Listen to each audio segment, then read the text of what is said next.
Okay, so football is for everyone, whether you love it, whether you hate it.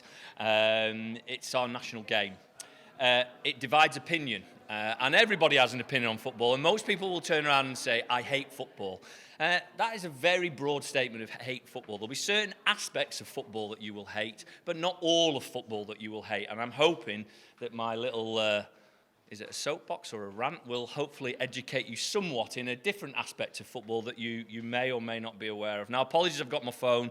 I like a framework to work off, otherwise I'll be stood up here waffling and Jamie and the team will be pulling me off. So, yeah, it does divide opinion, and it has got serious rivalry. From professional game into a semi-professional game into a mass of grassroots, and which stretches the breadth of the country. And not only our country, it's a global game that stretches all across the world.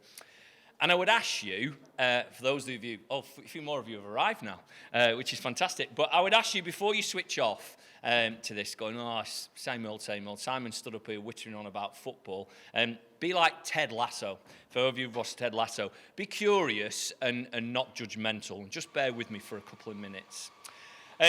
The game reaches significant parts of our culture, our heritage, and has a significant impact on social value. It brings the very best out in people, but also, unfortunately, brings out the very worst. Male football, the ever-growing development of the female game, but more importantly, disability football. And that's where I'm going to start my kind of story. And how it kind of connects back into leadership and some of the lessons that I've learned with working with some para players over the last kind of 20 years. Some of you may or may not know, but there is an infrastructure around disability football from a local level for players with a disability to play pan-disability football, which stretches into a regional level where they become a little bit more impairment specific, which focuses then actually into international football. And it's that where I'm going to set the scene and the lesson we can definitely learn as leaders. England has multiple squads around disability and para-football, male and female, from partially sighted to blind to amputee to deaf to cerebral palsy, and the list will continue to grow as the funding continues to move forwards with the FA. Now, you hear about the men's team and you hear about the women's team reaching semi-finals and finals, but did you know when England last won the World Cup? There is a football for anybody who shouts out the right answer. Well, the answer actually is 2002. So England did win a World Cup in 2002, and the learning disability team won that World Cup in Saudi Arabia. And not only that, all of the squads have basically got positions within world and European championships over the last 20 years. Now, every player's journey is unique, and what I've noticed with the players from the para programme is they show tremendous resilience to overcoming adversity. And what I've noticed in the main are the following type of traits. First of all, they have very positive personalities. They're able to motivate themselves by remembering their purpose and why they are pushing for their activity. They have confidence that is determined by their belief about themselves and their perceived ability to complete a task. They keep focused by being able to outline and track the important success markers even in perceived negative events. For example, losing major finals or further injury. Perceived social support, i.e., they perceive that they have support in their network even if they don't always utilise those people. This one struck most out in me, a desire to turn up every day just to not only to be a better footballer, but to be better as people. Their will to win and the personal sacrifice that they make. The ups and downs of World Cup finals, but the importance of being calm and having an emotional balance even in the most high pressures of situations.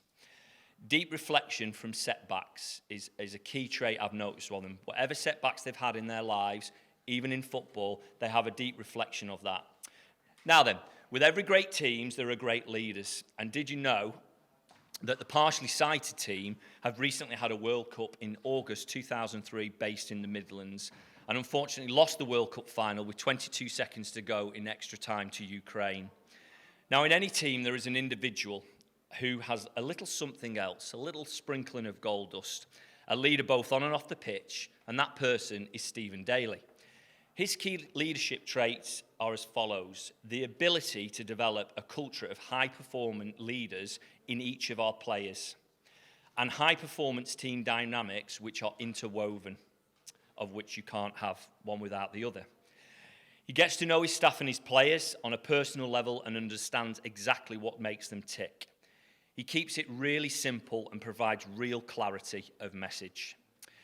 He will have the difficult conversations. He will not shy away.